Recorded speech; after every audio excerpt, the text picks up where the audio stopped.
Hey, welcome to another episode of the DTC Insider podcast. I'm Brian Rosenthal, your host, and today I'm going to interview Neal Goyal.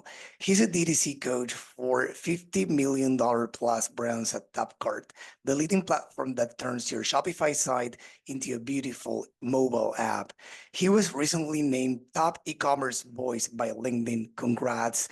So you'd better listen to what he has to say about the present and future of e-commerce. Neil, thanks a lot for being on the show.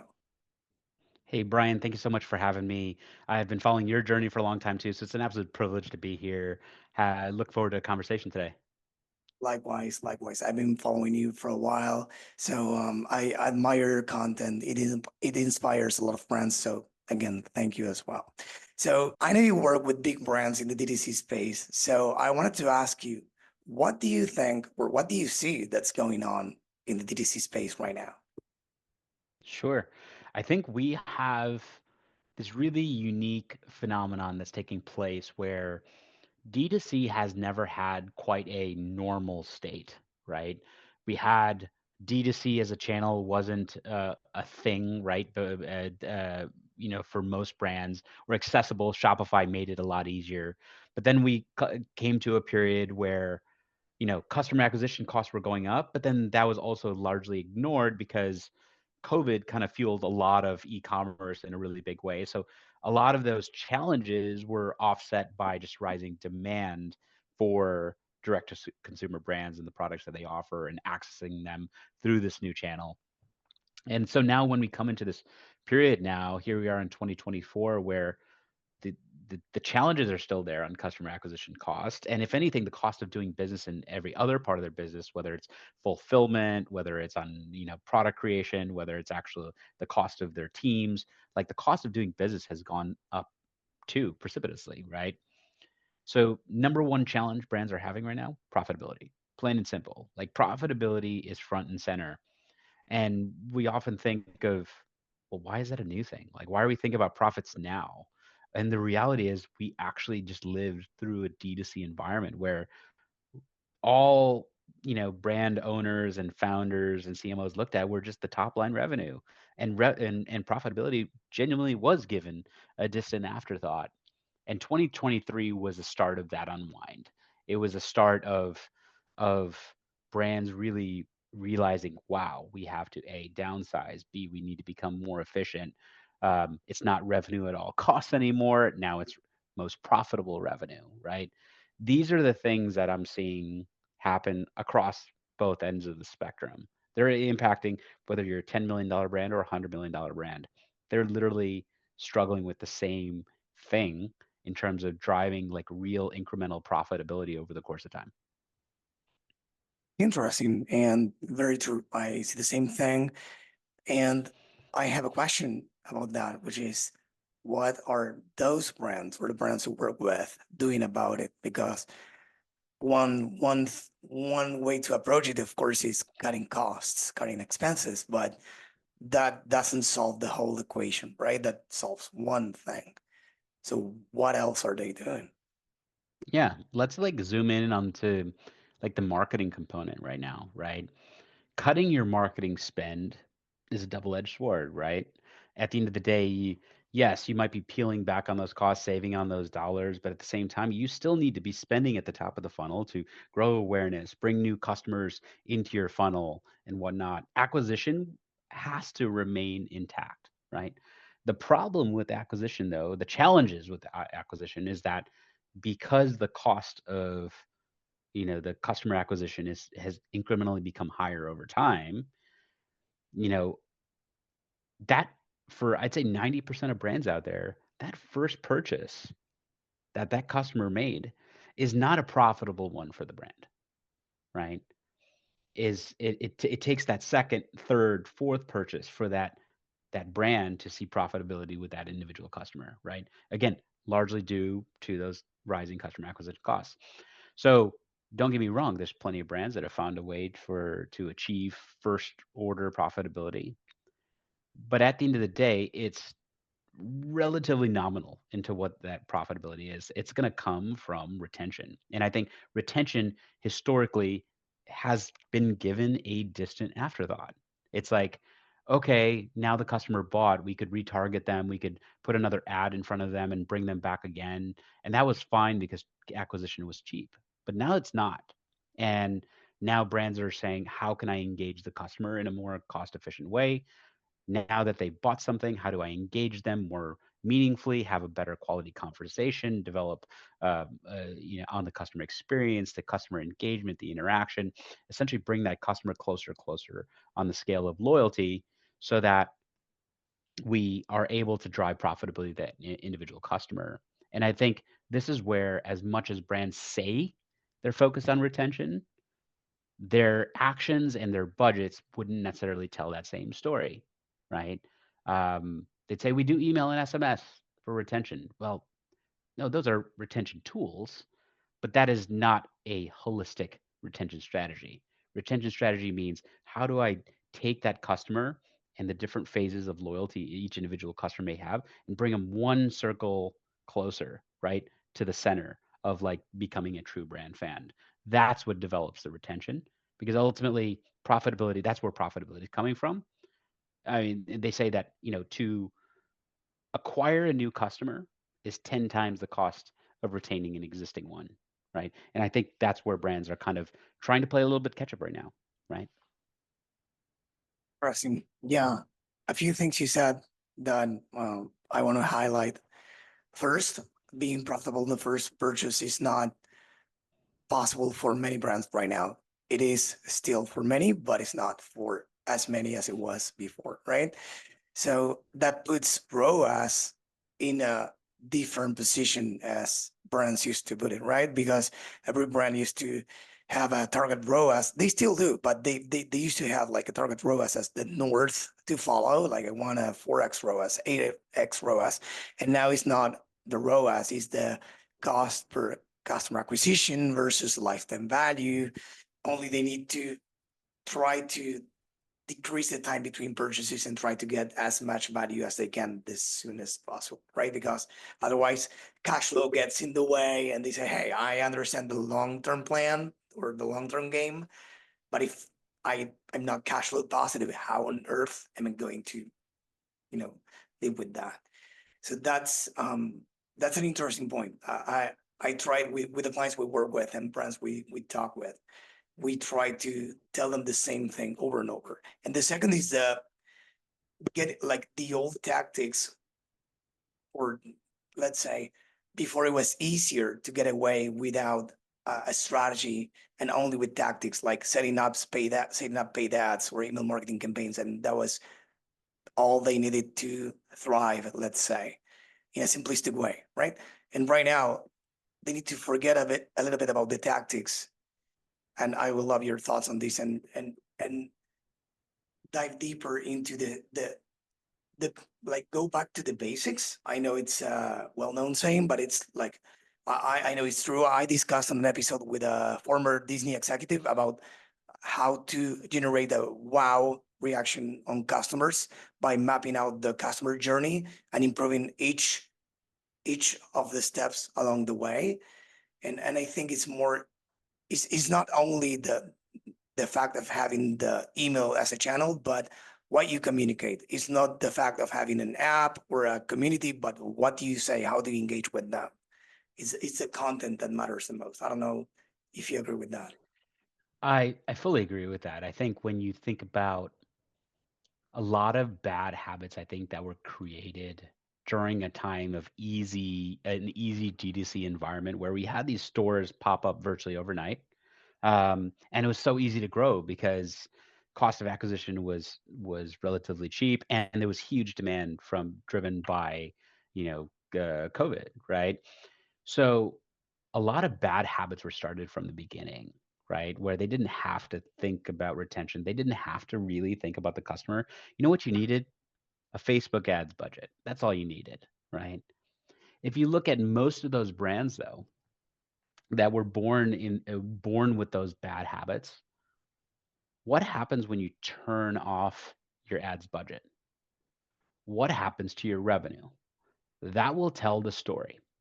If revenue goes to near zero, that means you obviously haven't prioritized building a fan base, a loyal customer base, developing relationships with your customer, learning about your customer, catering to your customer, personalizing to your customer. Whereas if you still have, let's call it 30, you'll still take a hit from turning off ads, but let's say you still have preserved 30 cents on the dollar, right? Still have 30% of that revenue coming in from your existing customer base. Then what you prioritize there? Brand. I've heard a lot of experts say you don't need to prioritize building brand until you get past $10 million. I wholeheartedly disagree. I would say building brand from the ground up, that's what builds brand fans from the ground up. That is taking how do I want my customer to feel when they are in my customer funnel, whether they just bought or whether it was 6 months ago. Building a brand is what causes that lasting impact. It's harder to build a brand. It's harder to build a brand that people love. It's so easy to turn on a Facebook budget, right? So at the end of the day, I think a lot of bad habits were formed where brands just didn't have to focus on brands. And now they're playing like, what can I do to engage the customer? What can I do to do all these things? They're playing that in that catch up mode. But at the end of the day, customer loyalty doesn't come from a Facebook ad strategy. Yeah. It doesn't come from a tool or a tactic. It comes from building brand. I mean, if you don't build a brand, how do you stand out? I mean, chances are you're building a product that somebody else sells too, right? You can be different for sure. Everyone thinks they're different, but if you don't build a brand, you don't have a reason to be. You don't have a target audience or niche you target. There's no reason why choosing you over your competitors, right? So that's why you have it right here, right? The brand word. Yeah, go figure, right? Go figure. Yeah.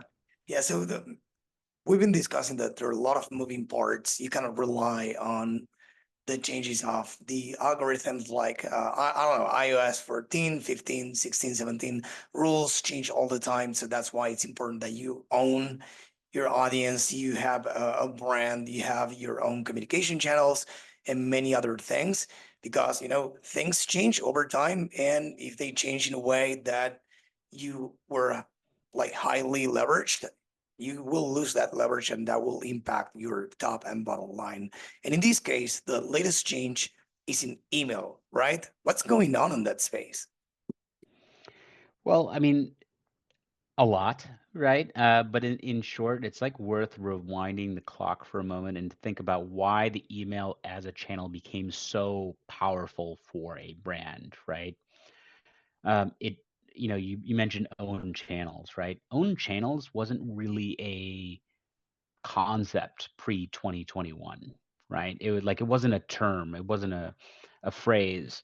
And again, the cost of customer acquisition was so cheap. And so as soon as iOS 14 hit, everyone's like, oh, it's just another iOS update. And they kind of took it quite lightly. It wasn't until like 6 months later where they just had this huge wake up call to what it did to conversions. They're just forced to cast a wider net, and therefore the performance of their campaigns, going down. And everyone's wrapping their head around what they had gotten used to this very amazing bullish trend, and it just a rude awakening that took place post iOS 14. That was the first grappling that took place. Every marketer that was managing a brand or campaigns during that time want to forget 2022, right? Like forget 2021, 22, like it never happened. Understandably so, right? That's where the conversation about the own channel really came into fruition. In other words, post iOS 14, hey, what are the channels where we own our audience, own our subscriber list, own our messaging and who sees our message, be in control of who sees our message, right? Not an algorithm, not a third party platform. So this is what gave rise to email, SMS, and mobile apps as a starting point, right? These are the three primary owned channels that were being used in order, ranking order: email, SMS, and then mobile apps, number three, right? When you think about what happened then in early 2022, we had iOS 15 that hit, and all of a sudden, Apple's taking aim at email privacy and whatnot. We saw opt out rates going up on email. We saw efficacy on the performance of those campaigns. We saw Gmail that launched its dreaded promotions tab that came out, filtering those brands' messages. A lot of these things were happening once that impacted email performance at that time, right? So then what happened? You see Attentive and Postpilot blow up during that time because email as a channel was slightly impacted. Now, it wasn't a monumental impact, but it was enough to scare brand marketers to say, we need to diversify our channels. So let's diversify and let's do SMS, right? Well, what happened with SMS with iOS 16? Apple says, we want to, in the name of consumer privacy, we want to be able to prevent spam messages from landing. We want the mobile device experience to be ideal, private, a safe space for our user, and therefore iOS 16 was launched. And even though the the intended target was not brands, it was actually the real spammers. Brands were the unintended consequences, such because they send campaigns from an unknown number, which get filtered into a different tab if the user has that setting activated, and most importantly, the report junk function that was now there, which was never not there before. So opt-outs have gone up since then, right? Now, the email challenges, the SMS challenges, I'm not saying that any of those channels are going away, not at all. It just got harder, right? It just got harder. The performance was just impacted, right? And it was the combination of these things that all of a sudden iOS 17 with the link tracking and all these changes, everyone's fighting against Apple all day long. They're just fighting, and marketers are fighting against Apple. And Apple is just trying to protect the consumer, but also protect their own ecosystem too, right? Yeah. Um, so now getting back to your question, now the Gmail changes come into play. So all of a sudden you have this left hook coming um, out of nowhere, right, for email marketers, thinking Apple's the only one that's against us right now or trying to make lives harder. The Gmail changes, Yahoo changes come into play. And do you think that represents a huge impact for brands, that many brands fall into that criteria? I think it's 0.3% spam rate. Yeah, great call out. I think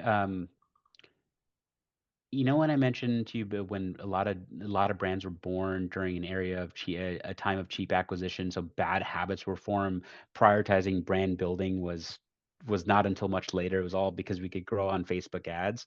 Those same bad habits trickled into email as a function too, where brands may not have prioritized the need for segmentation, prioritize the need for collecting first party data and actually learning about their customer and then leveraging that data and what they learned in their email campaigns, right? To actually like make email a value add for the customer instead of they're just mass blasting their customer all with the same offers, not really speaking to the customer themselves, right? So is this crushing email? No, I'm not saying it's gonna like email's dead. No way. I wouldn't even go on a limb to even say that. No way. It's just gotten harder. It's getting harder. Now there's some brands that are going to be fine because they've already done some segmentation, right? They've done taken the work to learn about their customer, but the vast majority of brands haven't, right? And I think those are the ones that are going to have that scrambling type of effect. No matter what though, whether you have prioritized segmentation or whether you haven't, 0.3% is unforgiving. That is an unforgiving stat threshold. 3 out of 1,000 get flagged as spam, and you are effectively being put in, you know, timeout by Gmail, right? So even if a brand has done that segmentation, um, they can still find themselves in a scenario just because Google has changed the standard for what is spam and what is not. Right? Yeah. And I think I can do a parallelism with the iOS 14 update back in 2021. I think it forced brands to level up their marketing, as many people said. I really believe this is true, because the filter was the audience, and now the filter is the message, and brands had no idea what the message should be, because I mean, it's simple. If you have a theater full of people who represent your target audience, all you need to do is have a sign or an ad, in this case, with a regular message, and they will know what to do about it because they are your ideal target audience. But now, if you're delivering your message uh, to a broader audience, you need to be more targeted with your message, right? And it's not the average message or the average ad anymore. And brands should do their due diligence and find what their audience wants to know about. So that's why everyone is talking about testing creatives, video, image, and angles, and because they want to know what will trigger them, right? And the same thing is with email, I think, right? In different aspects, like you need to level up not only the segmentation, as you said, also the messaging, right? Brands that didn't pay attention to that detail will need now. I don't know what you think. You're absolutely right. Segmentation is it's a beast of a project. It's not something that can be done in like a couple of days, right? Um, there's two ways to go about doing segmentation. Is like like just collecting some quick data points, putting down, segmenting customers to different possible customer journeys. But then there's the brands that have just been learning about their customer from day one, like have devoted the time to learn about their customer from day one, and they go into a segmentation project, and that type of outcome is going to be huge because the other brands that are scrambling to create that segmentation now so it can be more personalized, they're trying to, oh, let's go back and look at all this data that we have in Shopify or where else, customer behavior, what they were doing, and then let's segment, make it more personalized. But they haven't spent the time to actually learn about their customer once their customer came into the funnel, right? Exactly. And they truly don't know their customer preference. They know that their Exactly. customer bought. They know their customer might have bought a second time, but they don't know why the customer bought. They don't know what was the piece of creative or what was the message or what was the emotion that was triggered as a result of buying again. What was the reason why that customer is a brand fan and why they continue to come back? Like all of these things they didn't learn, take the time to learn. Those things only happen if you're prioritizing brand, right? Whereas if you're focused on just the building a Facebook ads budget, focus on like, let me hit them with a bunch of SMS, let me hit them with some emails. That's so one dimensional. Whereas if you're taking that holistic view of your customer, pretending that they are a guest in your home, they knocked at the door, they walked in, i.e., the first purchase. What do you now? We just do we bring them an appetizer while they're at the door, or they we invite them to come sit in on the sofa, maybe have a conversation, ask them a couple of questions, and then find out what they prefer for their cocktail of choice before you assume that you know what that cocktail is, right? It's literally Exactly. bringing your customer into your home and learning about them to make that experience for that guest that comes in most impactful. And the only way you can do that is by asking them, right? Um, that's why I was saying before that brands should go to the basics. Like they should actually, I mean, if they say they care about their customers, they should actually get in touch with them and ask them. And I have interviewed a brand here on the show that they said that they not only call their customers to thank them and ask them questions, they also, and this is pretty cool, they also record some of those calls, and those are not video calls, by the way. They record themselves on the phone, like holding the phone like this, talking to the customers with their permission, of course, because sometimes they give them like really funny testimonials on why they bought. Like once they are a men's underwear brand, and I remember one ad was about a customer that bought you know uh, one product, and then he came back a few days later and bought like 30, like just like that. And they asked him why. Well, because if my wife says it looks good on me, I will buy you all the products you release and many of them. So it was like that. So they record those calls. So they show them through testimonials to people like watching the ad. And also they show them implicitly or explicitly as well that they care about their customers' opinions, right? So the And beautifully said, right? So think of this, right? There's different channels in which you can leverage what you learned from that customer. That customer came back to buy 30 of that item because his wife said that he looked good. So he's like, I just want to do this all month long, right?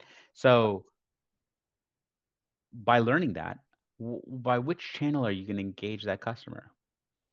You could choose to send an email. That could work, right? Saying, "Hey, something that personalized, because I guarantee you, if he's one person that bought because his wife said he looked good, he's not the only one that bought for that reason. So what if you could segment that customer base? Let's say it's 20 people who bought because their wife said they look good. You can hit them with an email and you could say, hey, like, what's your wife what's your wife say today? Here's this so you can look nice for your wife, this, that, and the other. Here's some other unique options for you because of this. You could hit them with an SMS saying, hey, shop to look good for your wife. Here you go. Here's a code for 20% off for XYZ. Or you could hit them with a push notification to say, what'd your wife say today? That's it. Question mark. What'd your wife say today? Question mark. Right? There's three different channels. All of them can work, right? All of them have a Yep. different style of communication. You have email that's heavy on creative, right? You have SMS that is meant to be mobile first, but at the end of the day, it's a transactional channel because it's expensive to send an SMS. So you got to include a call to action with some kind of discount. It's transaction heavy, right? Push notifications are free, so you can just be conversational with the customer. So you say, "What'd your wife say today?" Question mark. That's it. No call to action. But now the customer believes that you understand them and having a conversation with them. Every channel has its value, but where was the beginning of all of this? You asked your customer. You Exactly. asked your Even customer. I recently saw something that Opti posted through two on these, or I don't know if it was Ash or someone else in the team. Like they used an acronym that I don't know if you saw it, but they used an acronym that that a customer used in their community in their in the comments of the ad, I think, and they used that in the creative, right? And it was a top performing creative according to them. So I think it's smart, as you said, to use it everywhere. Use it in your marketing. Why not? If they are buying because it looks good or because the wife says it looks good, why not using that in your marketing? So you mentioned push notifications. Could you please tell the audience more about them in case they don't know what they are? Sure. So when you think about, the whole mantra behind push notifications, or an app for that matter, is the concept of meeting that customer where they are, right? And then developing a level of loyalty with that customer, just bringing them kind of one ring closer, right? Making that customer relationship just a little bit closer, right? Um, when you think about the email as a channel, SMS as a channel, both are strong channels, will always continue to be, strong channels, but they all have their defined purpose. One of the things where many brands are lacking is like, how do I actually develop that customer loyalty, measure that customer loyalty, right? Without having to just hit them with a message, right? Because right now, every single time that customer comes back, they're coming in response to that email. They're coming in response to that SMS, right? But how do I actually just get the customer to love the brand and just to want to come back to the brand? First step is the real estate play, right? The concept of living not in a mobile browser, not living in a email inbox, not just living in a text message thread, but directly on that device home screen. If you look at the average customer, the average user, iPhone user, looks at their device 344 times per day. That's sad, I know, but it's true, right? Now, if they are going about their day and every single thing they do is on an app in some form, they hail their Uber from an app, they order Amazon on an app, they order their DoorDash meal on an app, they go and check their calendar on an app, they check their email on an app. Everything they do in their life is on an app. So when you are living where their eyes are, you're living as an icon, you're just essentially part of that most valuable piece of real estate where you could own, right where that customer's eyes are. And you're not hitting them with the message yet. You're not doing anything yet, but you are planting the seed of your logo, your brand that's front of mind as they scroll left and right for an average 4.5 hours per day, right? This is what promotes so many more sessions from each user that could be possibly achieved on other channels, right? So if you were to take the email channel, the number of sessions from each user you get there, the SMS channel, number of sessions for each user. Okay. Add those two together, multiply it by 3. And that's what you're going to get as a value of living on the device home screen from literally doing nothing, actually doing nothing, but just living there, right? It's almost like a real estate analogy.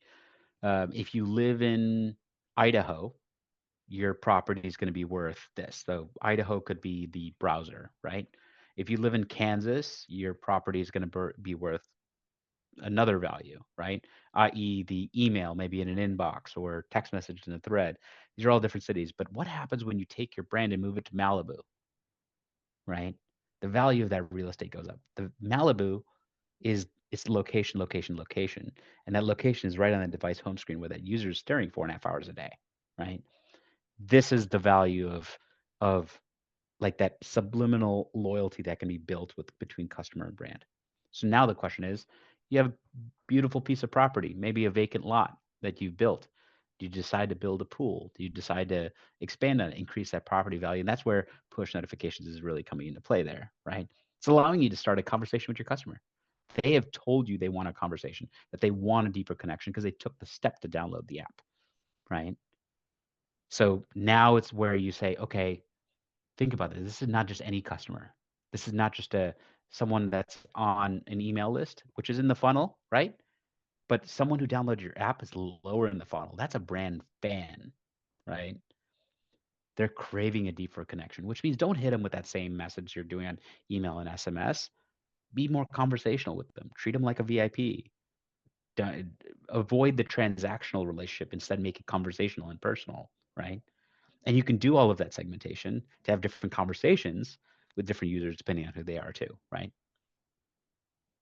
Interesting. So how are brands leveraging the apps, or asking it differently, what are most users interested in finding in an app? Is it a replica of the online store or is it something else?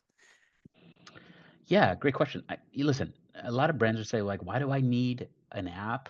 Because I have my website that's beautiful already and it's awesome, and I direct all my traffic there. If it's a replica of the website, I don't personally recommend that route, right? I don't recommend that route because you have to treat that customer as that guest that came in your home, someone that downloads your app. Is this a random person that's going door to door selling something to you, and then you just open the door and shut the door on them and choose not to buy, or maybe choose to buy if you do? Um, no, this is a guest that you invited into your home.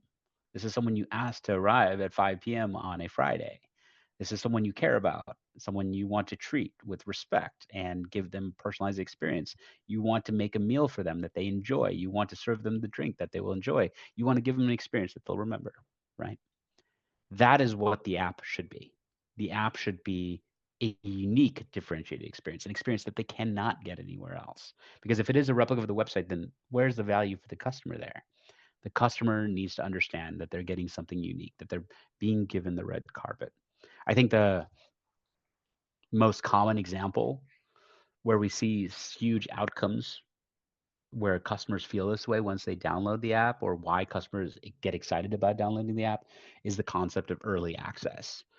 A brand is launching a new product or a collection or a variant or whatever, what have you, and they do early access in the app prior to the website.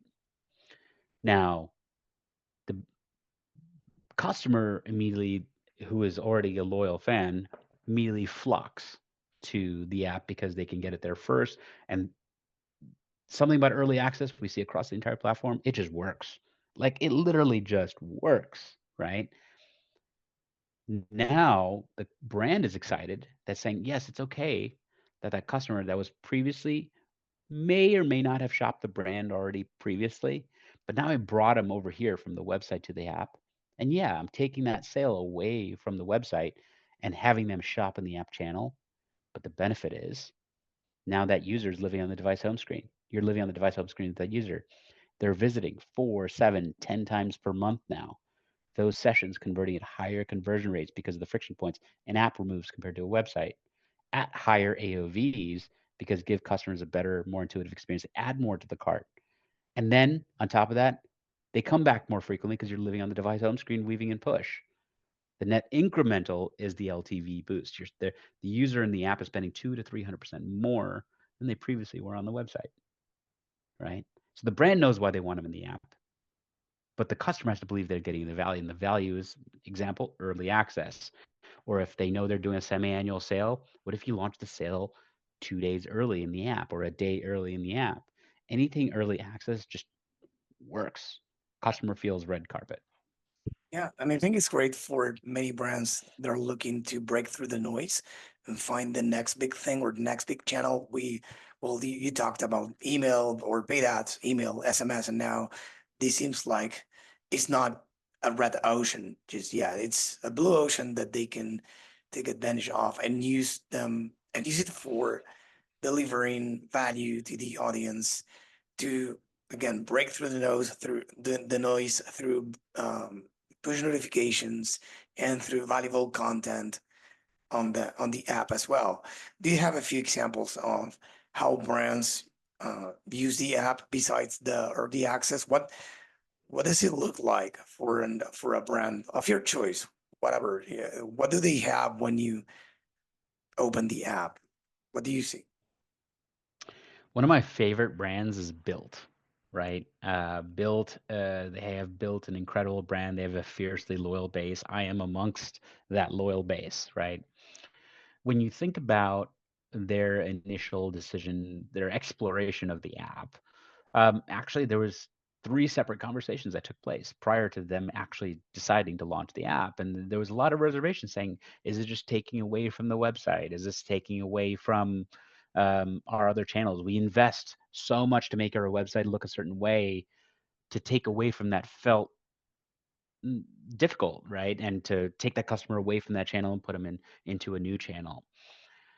When they finally did, and they decided to kind of make the leap and launch it, and they only launched it maybe about 6 months ago now, right? So they're relatively new in their app journey, but they did some really cool things. First, they saw 15% of revenue coming in the app from day one, right? 15% of total built revenue was flowing through the app in the first 30, 60, 90 days, right? So that was 15%, and that was with zero marketing. That was with just telling their users that they had an app, but no unique reason to download it. It wasn't until they have their October sale that they do a twice annual major sale, um, and they decided, you know what, let's go app first on this one. Let's go early on this one. What they found was staggering for them, where they just realized, okay, now we have during that period they had 46% of revenues, total built revenues flowing through their app, not through their website, right? And the craziest part about it is most people think about an app as a retention tool, as someone that is already bought from them. What they learned was nearly half of those that were shopping in the app during that sale were new to file. In other words, that customer had never even been on an email list before, had never even shopped the brand before, was nowhere in the near any one of their funnels, and they had half of the users say, "This is early access. I want to give Built a shot," and they did it through the app. And the benefit, as they saying, is their AOVs sky high compared to their website, right? The conversion rates sky high compared to their website, right? They saw the performance. So when I met with Kyle, right? Kyle and I actually were on stage. Kyle's their head of growth over there. Um, I was on stage with Kyle and we were talking about this story at Grow LA, and he just said it just completely reshaped what our 2024 roadmap needs to look like, because these customers we didn't pay to acquire. We didn't pay to acquire. They were new to file. We gave early access, and now they're in a channel where they're just spending more than any one of our other customers would have. And I think this is not an anomaly. This is like a common thought, but I think when you think about it, it takes time to ultimately wrap their head around, hey, I know they're shopping on my website. Let's have them continue shopping there as they please if they prefer. But why not launch another new channel? Because at the end of the day, every customer is different. Why not give that customer the different channels depending on how they prefer to shop or engage with the brand, and let the customer vote with their wallet what they prefer, right? Yeah, 100%. I think that I'm a true believer in the fact that brands, in order to scale, let's say with ads, they need to test different type of messages, because the same way somebody reads copy and they love reading copy, many other people don't, and they prefer looking at the image, and many other people engage with video, and the same with the different hooks messages. So here's the same thing: many people love shopping on a website and many other people don't, and they prefer shopping on an app. So I think the more the merrier. And I understand the fear of, founders or brands of, replacing, like moving traffic away from or the fear of cannibalizing a channel. So to those people, what would you say to those people afraid of cannibalizing the website? I think there's two benefits that a brand would see. Like, yes, is there a world where customer finds the brand's app, falls in love with the app, chooses to stay on the app and not go back to the website because they love the app so much? Yeah, I mean, that'll happen for a small subset of your loyal users, but like you just solved two major things there. If you are hyper focused on building your brand, well, then you just improved your customer experience by giving that customer a channel that they prefer, and they voted with their wallet that they prefer it, right? So you just elevated your CX, right? So if you care about brand, you elevated your CX. That's the intangible. The more tangible is the metrics, the changes that happen as a result. Three major areas that cause that LTV lift. Again, sessions per user, right, is through the roof because you're living on the device home screen. Conversion rates substantially higher because, well, what happens when you take your customers right now, the average it takes them, 8, 10, 12 clicks to check out. What happens when you bring it down to 1, 2, or 3 clicks? What happens when you go to Amazon, and it just they have your payment information saved already? What happens when you don't have to sign in again like you have to do on every website? You have to sign in over and over again every single time you go. When was the last time you were signed out of Amazon? Hasn't happened ever. That's the beauty of the app. You remove certain friction points for your loyal customers. And then number three, the AOVs are about 20 to 25% higher in the app too. Why? Have you ever gone to Amazon before looking for one thing, you end up buying two or three things while you're there because Amazon just put that recommendation up there. It just was so easy. It made so much sense. And quite frankly, it was so frictionless that you just ended up walking away with two or three things that of that one you were looking for. That is the beauty of an app. It just may give customers a better, more intuitive experience. They're going to end up adding more to the cart of their purchase. So you see the AOV incrementality. So sessions per user incrementality, conversion rate incrementality, AOV incrementality, all resulting in higher LTV. So yes, some of those customers might move over. Yes, you might be cannibalizing some sales from the website, a small amount. But once that customer is in, the big pie between your website and app sales channel just gets bigger. So if you look at it the total pie instead of just one dimensional at your website, you'll have a much more solid view of like the value that the app's bringing. Amazing. This was really interesting, a very interesting conversation. So I wanted to thank you for that. But before you go, I wanted to ask you a question.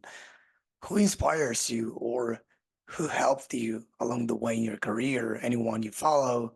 Who is responsible for the success you're seeing today as a professional, not only as as an employee of a company, but as a professional? You have achieved something that many people want, to be a top voice in an industry, and I know you deserve it.